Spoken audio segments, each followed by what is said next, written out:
গল্প ছবি ইউটিউব চ্যানেলে আপনাদের স্বাগতম। ধারাবাহিকভাবে আমরা পড়ছিলাম আব্দুল্লাহ ইবনে মাহমুদের ইহুদি জাতির ইতিহাস।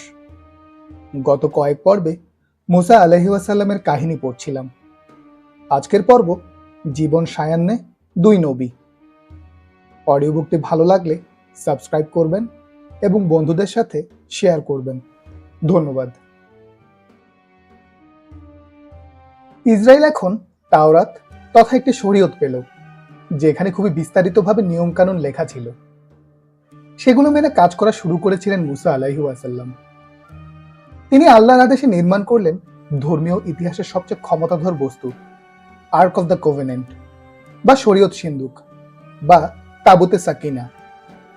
আরবি সাকিনা শব্দের সাথে হিব্রু শেখিনা শব্দের মিল আছে, যার অর্থ আল্লাহর উপস্থিতি। সোনা দিয়ে বানানো এই সিন্দুকের মাপ ছিল প্রায় 131 বাই 79 সেন্টিমিটার। কুরআনের সূরা বাকারার 248 নম্বর আয়াতে এই আর্ক বা সিন্দুকের কথা উল্লেখ আছে। তাদের নবী আরো বললেন, তালুতের নেতৃত্বের চিহ্ন হলো এই যে তোমাদের কাছে একটা সিন্দুক আসবে তোমাদের পালনকর্তার পক্ষ থেকে, তোমাদের মনের সন্তুষ্টির নিমিত্তে, আর তাতে থাকবে মুসা, হারুন এবং তাদের সন্তানবর্গের পরিত্যক্ত কিছু সামগ্রী। সিন্দুকটিকে বয়ে আনবে ফেরেশতারা। তোমরা যদি ঈমানদার হয়ে থাকো তাহলে এতে তোমাদের জন্য নিশ্চিতই পরিপূর্ণ নিদর্শন রয়েছে। এই সিন্দুকের ক্ষমতা সম্পর্কে বলা হয়, যে জাতির কাছে সিন্দুক থাকবে সে জাতি হবে অজেয়। যতদিন সিন্দুক ইসরায়েলের কাছে ছিল ততদিন ইসরায়েল ছিল বিশ্বের শ্রেষ্ঠ জাতি। কিন্তু ইসরায়েলের কাছ থেকে হারিয়ে যাবার পর থেকে ইসরায়েলের পতন শুরু হয়। বলা হয় এই সিন্দুকের ভেতরে আছে তাওরাতের বেহেশতি ফলকগুলো, মান্না আর সালোয়ার নমুনা, মুসা আলাইহিস সালামের লাঠি, সুলাইমান আলাইহিস সালামের অলৌকিক আংটি ইত্যাদি। কথিত ভবিষ্যৎবাণী অনুযায়ী শেষ সময়ে পুনরায় আবিষ্কার হবার কথা এই সিন্দুকের। মুসা আলাইহিস সালামের সময়ের অনেক পরে যখন জেরুজালেমে টেম্পল অফ সলোমন নির্মিত হয়, তখন সেই টেম্পল বা মন্দিরের সবচেয়ে পবিত্র কক্ষ হোলি অব দ্য হোলিস এর ভেতরে সংরক্ষিত করে রাখা হয় আর্ক অব দ্য কোভেনেন্টকে। আর্ক অব দ্য কোভেনেন্টের সাথে ইসরায়েলের ইতিহাসের অনেক অংশই জড়িত। যখন তারা কোথাও শিবির করত তখন সেই সিন্দুক বরাবর উপরে মেঘ করত। যখনই সেই মেঘ সরে যেত তখনই বুঝে নিতে হতো আল্লাহ বলছেন, এবার যাবার পালা, যাযাবর ইসরায়েলের। মরুভূমিতে আল্লাহর প্রতিশ্রুত ভূমির সন্ধানে ঘুরছে ইহুদি জাতি। তাদের নেতা তখন মুসা আলাইহিস সালাম। মিশর থেকে বেরিয়ে আসার 14 মাস পর মুসা আলাইহিস সালাম একটি আদমশুমারির ব্যবস্থা করলেন ইসরায়েলের জন্য। হিসাব করে দেখা গেল সেখানে 20 বছরের বেশি বয়সের মানুষ ছিল 6,03,550 জন। ইসরায়েল জাতি অবস্থান করছিল বিশাল সিন মরুভূমির এলিম নামক স্থানে।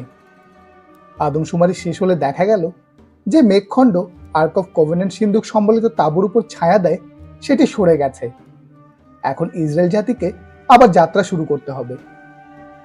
এলিমে মুসা আলাইহিস সালাম, তার ভাই হারুন আলাইহিস সালাম ও তার বংশধরদের জন্য একটি বিশেষ পদের ব্যবস্থা করে দিলেন। সেটি হলো ইমাম পদ। তখনকার নিয়ম অনুযায়ী ইহুদিদের মধ্যে ইমাম হতে হলে তাকে অবশ্যই হতে হবে হারুন আলাইহিস সালামের বংশধর। যারা ইহুদি জাতির ইতিহাস একদম ঈসা আলাইহিস সালামের আগমন পর্যন্ত পড়বেন, তারা অনেক জায়গাতেই একটি শব্দ পাবেন, লেবীয়। এর মানে হলো লেবীয় বংশ তথা হারুন আলাইহিস সালামের বংশ। এর মাধ্যমে মুসা আলাইহিস সালাম স্থির করে গেলেন ভবিষ্যতে ইসরায়েল যখন জেরুজালেমে পৌঁছাবে আর সেখানে আল্লাহর ঘর বানাবে, তখন সেটির রক্ষণাবেক্ষণের দায়িত্ব থাকবে লেবীয়দের। আর্ক অব দ্য কোভেনেন্ট সিন্দুকের রক্ষণাবেক্ষণের দায়িত্ব লেবীয়দের। এরকম সময়েই ইহুদিদের জন্য হারাম আর হালাল খাবারের তালিকা নাজিল হলো।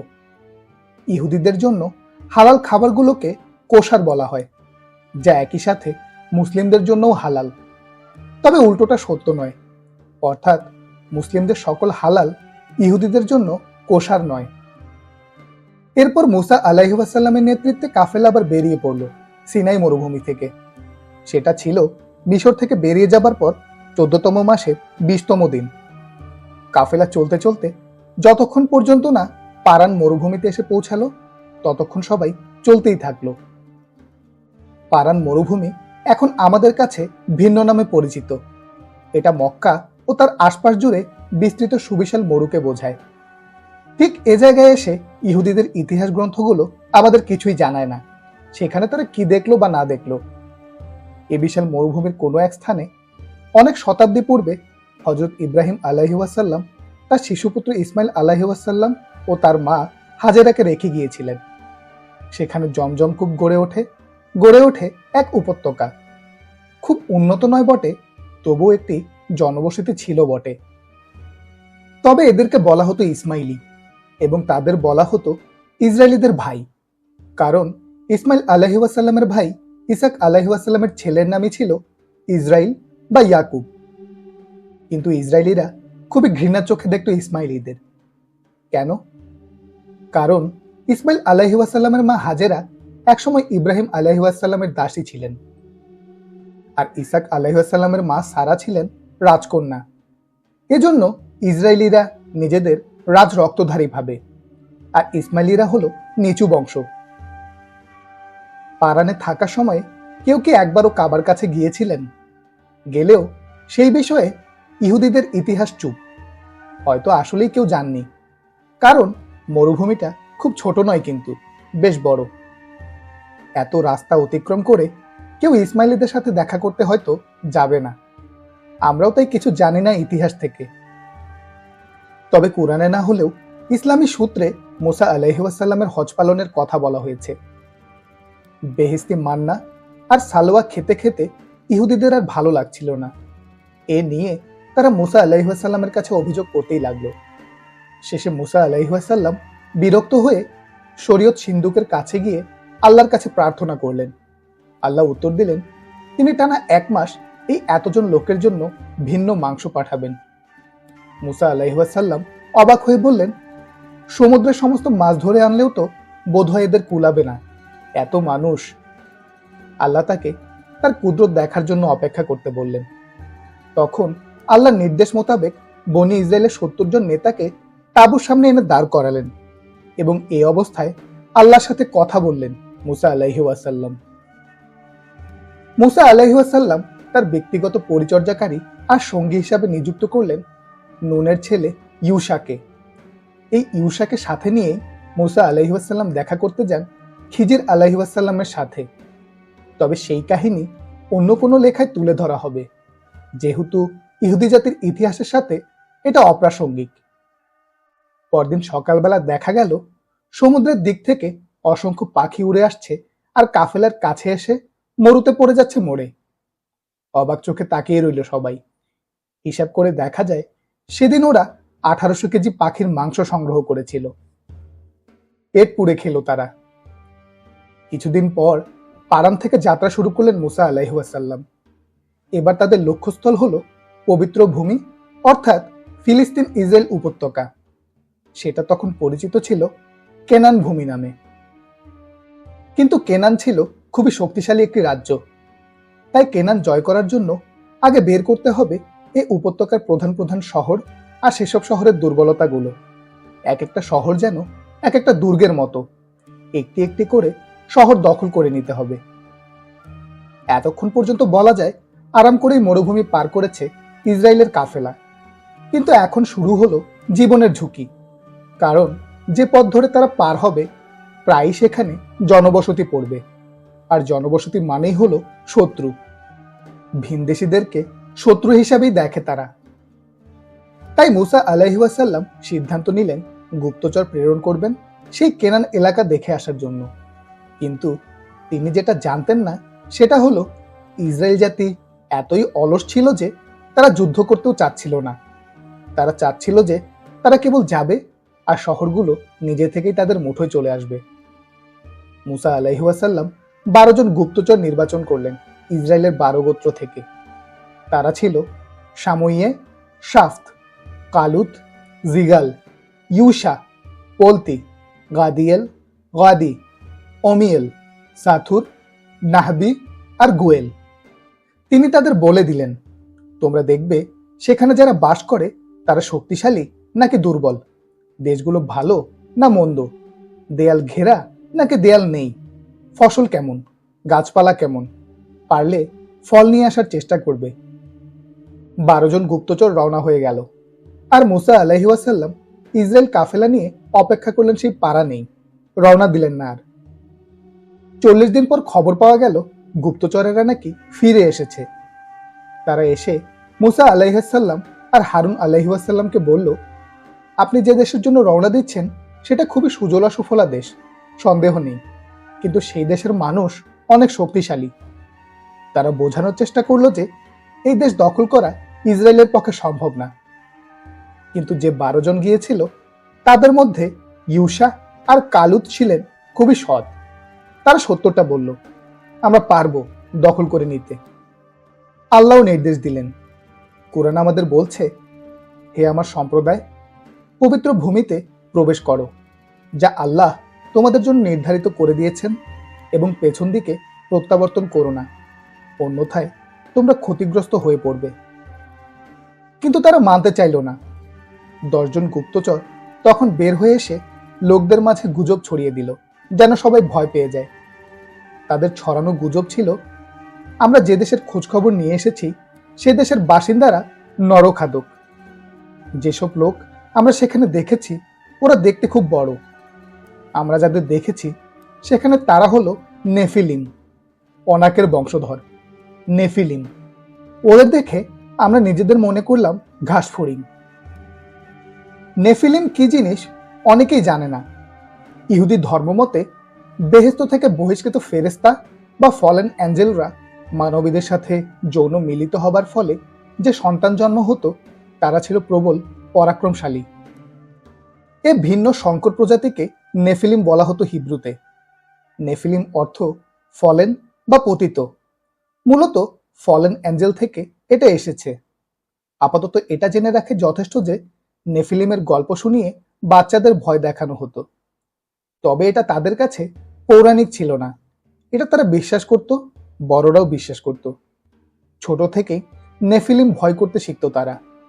তাই যখন তারা রটিয়ে দিল যে কেনান ভূমিতে নেফিলিম আছে, তখন পুরো কাফেলা ভয় পেয়ে গেল। তারা আর এগুতেই চাইল না। আরবিতে নেফিলিম শব্দ নেই, এটা হিব্রু। কুরআন বলছে, গুপ্তচরেরা বলেছিল সেখানে একটি প্রবল পরাক্রান্ত জাতি রয়েছে, আমরা কখনো সেখানে যাব না যে পর্যন্ত না তারা সেখান থেকে বের হয়ে যায়। তারা যদি সেখান থেকে বের হয়ে যায় তবে নিশ্চিতই আমরা প্রবেশ করব। তবে কালুত আর ইউশা জানতেন এটা ভুয়া। তারা বোঝানোর চেষ্টা করলেন সবাইকে, কিন্তু গুজব বন্ধ করা কি আর এত সহজ?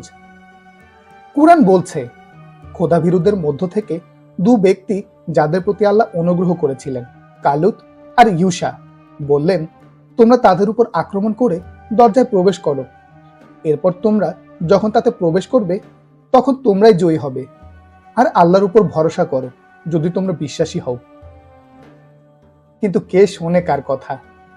তারা বলল, হে মুসা, আমরা জীবনেও সেখানে যাব না যতক্ষণ তারা সেখানে থাকবে। অতএব আপনি ও আপনার আল্লাহই যান এবং দুজনে যুদ্ধ করে নেন, আমরা এখানেই বসলাম। তারা সবাই মিলে বিদ্রোহ ঘোষণা করে বসল। মুসা আলাইহিস সালামকে সরিয়ে নতুন নেতা নির্বাচন শুরু করলো। ইউশা আর কালুতকে ধরে নিয়ে গেল পাথর নিক্ষেপ করে হত্যা করার জন্য। আল্লাহ বললেন, কুরআন না বরং বাইবেলই বলছে যে আল্লাহ বলেছিলেন, আর কতকাল এই লোকগুলো আমায় অবজ্ঞা করবে, আর কত অলৌকিকতা দেখানোর পর ওরা আমায় অবিশ্বাস করবে। পবিত্র ভূমির যে অধিকার আমি ইসরায়েল জাতিকে দিয়েছি সেটা আমি কেড়ে নেব, আর আমি তাদের থেকেও বড় আর শক্তিশালী জাতি সৃষ্টি করব। মুসা আলাইহিস সালাম বললেন, হে আমার পালনকর্তা, আমি শুধু নিজের উপর ও নিজের ভাইয়ের উপর ক্ষমতা রাখি, অতএব আপনি আমাদের মধ্যে ওই অবাধ্য সম্প্রদায়ের মধ্যে সম্পর্ক ছেদ করুন। তখন আল্লাহ সকল ইসরায়েলবাসীকে উদ্দেশ্য করে বললেন, এ দেশ 40 বছর পর্যন্ত তাদের জন্য হারাম করা হলো। তারা ভূপৃষ্ঠে উদ্ভ্রান্ত হয়ে ঘুরবে ফিরবে। যে দেশ মাত্র কয়েকশো কিলোমিটার দূরে ছিল সেখানে তারা 40 বছরেও পৌঁছাতে পারবে না। দেখা গেল পরের বছরগুলোতে সেই 12 জনের অবাধ্য 10 জন কোনো না কোনো রোগে মারা যায়। বেঁচে থাকেন কেবল কালুত আর ইউসা। বনি ইসরায়েল তখন ভয় পেয়ে গেল। সবাই এবার যাবার জন্য প্রস্তুত কেনান দেশে। যে দেশে যাবার জন্য এতক্ষণ সবাই অনিচ্ছুক ছিল, এখন তারাই দৌড়ে যাচ্ছে। কিন্তু মুসা আলাইহিস সালাম গেলেন না, বসে রইলেন আর্ক অফ দ্য কোভেনেন্টের কাছে। তিনি জানেন তারা যেতে পারবে না। এগিয়ে যাওয়া সেই কাফেলার উপর আক্রমণ করে বসল আমালেক আর কেনান জাতি। অতর্কিত আক্রমণে তারা পালিয়ে ফিরে আসা ছাড়া আর কিছুই করতে পারল না। এরপর থেকে কাফেলা কেবল সিন মরুভূমিতে ঘুরপাক খেতেই থাকলো। এর মধ্যেও এত কিছুর পরেও তারা কিন্তু মুসা আলাইহিস সালামের বিরুদ্ধে বিদ্রোহ অব্যাহতই রাখল। এমনকি লেবি গোত্রের কারণ নিজেকে নেতা বলে দাবি করে বসলো। সে তার দল নিয়ে এসে বলল, মুসা আর হারুন, আপনারা কিন্তু খুব বাড়াবাড়ি করছেন। আপনাদের এমন কি বিশেষত্ব যে আপনারা নেতা থাকবেন? মুসা আলাইহিস সালাম বললেন, না, তোমরাই বাড়াবাড়ি করছো, কাল সকালেই দেখা যাবে। পরদিন আল্লাহ মুসা আলাইহিস সালামকে দিয়ে সবাইকে বললেন, কারুন আর তার অনুসারীদের তাঁবু থেকে যেন সবাই সরে দাঁড়ায়। সবাই ভয় পেয়ে সরে গেল। এরপর মুসা আলাইহিস সালাম সবাইকে উদ্দেশ্য করে বললেন, কারণ আর এরকম লোকদের যদি স্বাভাবিক মৃত্যু হয় বা অন্যান্য লোকের স্বাভাবিকভাবে যা হয় তাই হয়, তবে তোমরা ধরে নেবে আমি আল্লাহর প্রেরিত না। আর মাবুদ যদি সম্পূর্ণ নতুন কিছু করেন, যদি মাটি তাদের গিলে ফেলে, তবে বুঝবে এরা অপরাধী। মুসা আলাইহিস সালামের এই কথা শেষ হবার সাথে সাথেই লোকগুলোর পায়ের নিচের মাটি দুভাগ হয়ে গেল এবং সেই লোকগুলো মাটির ভেতর পড়ে গেল। এরপর মাটি আবার এক হয়ে গেল। সবাই ভয়ে বেশ কিছুদিন চুপ থাকলো। এর পরের বছরের প্রথম মাসে কাফেলা সিন মরুভূমির কাদেশের কাছে গিয়ে পৌঁছালো। মুসা আলাইহিস সালামের বোন মরিয়ম সেখানে মারা গেলেন। তাকে সেখানেই দাফন করা হলো। তার স্বামী ছিলেন কালুত। এর পরপরই জনগণ আবার বিদ্রোহ করে বসলো মুসা আলাইহিস সালাম আর হারুন আলাইহিস সালামের বিরুদ্ধে, কারণ তাদের পানির সংকট দেখা দিয়েছিল। আর এজন্য তারা মুসা আলাইহিস সালামকে দায়ী করছিল, কারণ মুসা আলাইহিস সালাম তাদের এই মরুতে এনে ফেলেছেন। আল্লাহ তখন মুসা আলাইহিস সালামকে যা করতে বললেন সেই মোতাবেক মুসা আলাইহিস সালাম এক বিরাট পাথরের কাছে গিয়ে তার লাঠি দিয়ে জোরে দুবার আঘাত করলেন। সেখান থেকে প্রবল বেগে তখন পানি বেরিয়ে আসতে লাগলো। প্রাণ ভরে পান করলো ইহুদিরা, পশুগুলোকেও খাওয়ালো। কিছুদিন পর আল্লাহ মুসা আলাইহিস সালামকে বললেন তিনি যেন তার ভাই হারুন আর হারুনের ছেলে ইলিয়াসারকে নিয়ে হুর পর্বতে আরোহণ করেন। সাথে এটাও বললেন তার ভাই হারুন আলাইহিস সালামের মারা যাবার সময় হয়েছে। তাই মুসা আলাইহিস সালাম, হারুন আলাইহিস সালাম আর ইলিয়াসার গেলেন হোর পাহাড়ের চূড়ায়। সেখানে মুসা আলাইহিস সালাম হারুন আলাইহিস সালামের গা থেকে খুলে নিলেন প্রধান ইমামের পোশাক আর সেটা পরিয়ে দিলেন ইলিয়াসারের গায়ে। এখন থেকে সেই হবে প্রধান ইমাম। সেই পাহাড়ের চূড়াতেই মারা গেলেন হারুন আলাইহিস সালাম। তার বয়স হয়েছিল 123 বছর। তার মারা যাবার পর ইসরায়েল জাতি 1 মাস ধরে শোক পালন করলো। কিন্তু তারা কি জানতো মুসা আলাইহিস সালামেরও যাবার সময় হয়ে গেছে?